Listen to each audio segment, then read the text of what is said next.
The chair recognizes Dr. Gonzalez to close on the amendment. Thank you, Mr. Speaker. Members, Representative Alverson talked about that we have to follow the science. When it comes to standard of care, the standard of care has been altered or changed for a variety of medical conditions across time as the doctors who are the experts in the area determine it should change. Should we be determining what the standard of care is and or banning it? If we have a concern about the standard of care, we have every ability to discuss that with the medical professionals to have them to reevaluate the science. But that is not the bill in front of us today. The bill in front of us today, I think it's important to emphasize, is banning health care. It is important to note this health care, these prescriptions that we're talking about, are still available to children with other medical conditions. So we're banning health care for one group of people, and we have to ask ourselves why. There is so much misinformation, so much politicalization, and honestly, sadly, discrimination happening against transgender people and specifically transgender youth.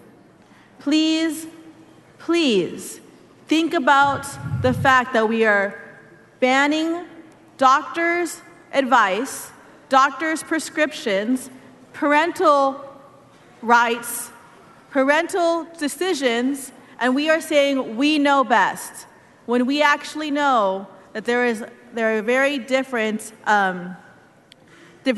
science out there.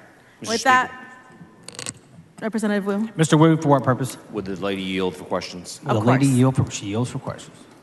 Thank you. Dr. Gonzalez, we came into this body at the same time, right? Yes, sir. So it's been more than a decade for the both of us, right?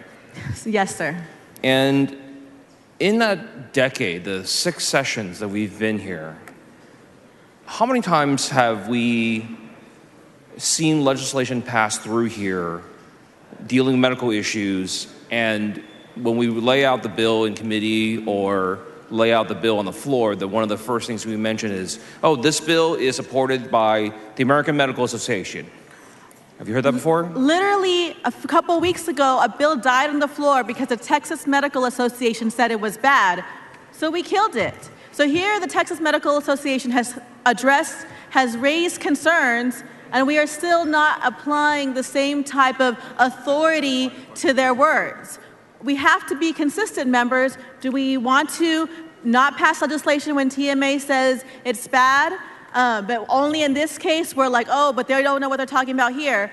There is an incongruence happening. Do you remember that last session we raised the age to buy tobacco products to 21? Yes.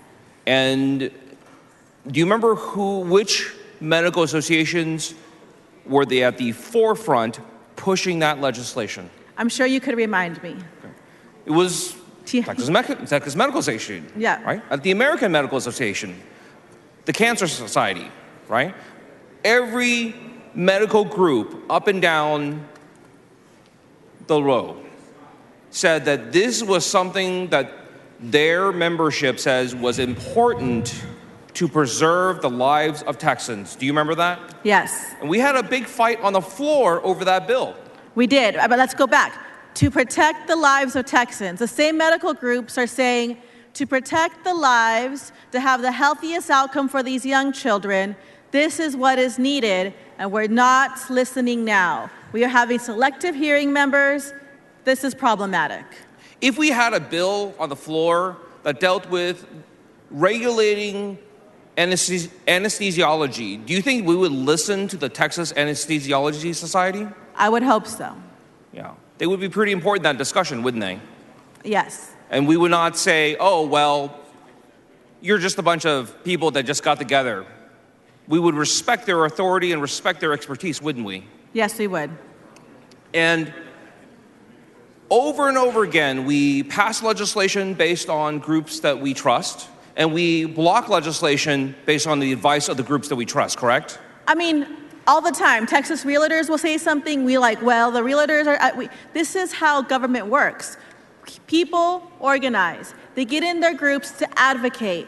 If we didn't have these groups, how would we learn about these industries, these communities? But now we're saying, organize, be in your groups, but what you say does not matter because we know better. This is opposite to the way government should be working. Yeah. Oh, but I see that, unfortunately, the groups that oppose this legislation are counter to their position, correct? Correct. And so now that it's politically expedient, we don't listen to them. We say, oh, who are those jokers? Who are those people? What do they know? And I think that's what I'm asking the membership to consider today. We have constantly utilized the knowledge base from these groups to make decisions. A bill did not pass the floor the other day, and now we're saying, just kidding, your expertise is not needed right now on a bill that is banning health care for children. Mr. Speaker. Mr. Anchia, for Will what the purpose? gentlelady yield for Will the a few gentlelady questions? yield? She Yes, yields. sir.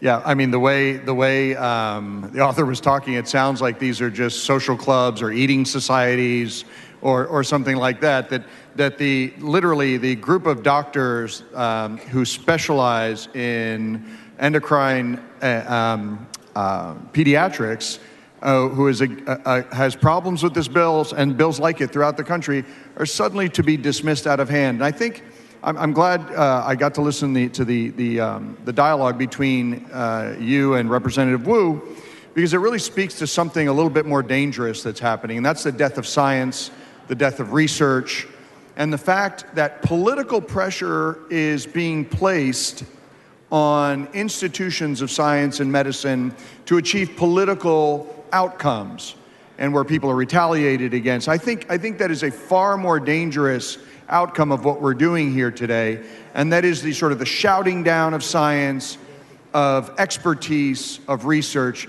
Can you talk a little bit about that? I think that is extremely important. And I think this is why this bill is so troubling. The bill author says, let's follow the science. But the science has told us and is telling us that this is with the assessments, the best healthcare process for transgender youth or youth who have gender dysphoria. And so if we don't follow the science, if we say believe and follow the science, then we're not following the science here. This is a disconnect.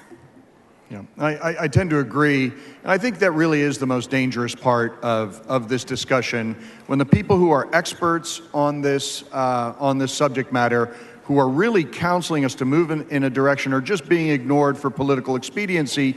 Yet in other scenarios, you know, we take with great reverence their advice to this body, and I think that's very problematic. I think that's why I'm asking this body to be deliberative. To be deliberative, that we know we live in a political society, but this decision, politics should not determine health care, period. Please vote for this amendment.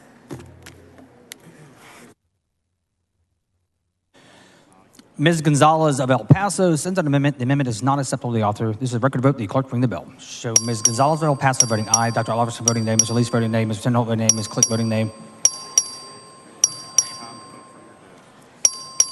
Ms. Troxcliffe voting nay. Members, you have time to vote from your desk. Ms. Swanson voting nay. Have all members voted?